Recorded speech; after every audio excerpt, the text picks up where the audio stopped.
تا حالا شده که شما ناخودآگاه از آدمی خوشتون نیاد که دور و براتون باشه، همش میخواین فاصلتون رو باش حفظ کنین و حتی عذاب وجدان بگیرین، بگین که این بنده خدا که به من بدی نکرده، من چرا ازش انقدر خوشم نمیاد. دقیقاً برای من این اتفاق نسبت یکی از فامیلای نزدیکمون افتاد. همیشه حس ناجوری از این آدم میگرفتم، همیشه خوشم نمیاد از نگاهش، از لبخندی که احساس می‌کردم همیشه فیکه، از رفتاراش.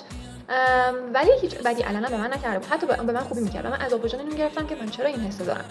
تا اینکه دیروز فهمیدم که بزرگوار چه پخت و پزی پشت سر ما می‌کرده و ما نمی‌دونستیم و این لطف خدا بود که من در جریانش قرار گرفتم و فهمیدم که باید به اون احساسم اعتماد کنم. این شهود اسمش، یعنی ما میدونیم یه چیزی اما نمیدونیم از کجا و فقط باید بهش اعتماد کنیم و این یکی از راههای محافظت خداست که واقعا خدا رو شکر که شهود رو تو وجود ما گذاشته که آگاه باشیم. برای همین دنبال زیر بغل ما رو نگردین، دنبال علتش نگردین. اگه حس خوبی دائما از یکی نمیگیرین اعتماد کنین، حتما یه چیزی گفته که شما نشنیدین، یه چیزی بوده که شما ندیدین، ولی خدا میخواسته از طریق شهودتون شما رو آگاه کنه که این آدمای انرژی منفی با فرکانس پایین رو از زندگیتون دور کنین و نذارین دیگه انرژی خاری کنن. و این خیلی نکته جالبی بود و بیاین بیشتر خودمون رو بشناسیم.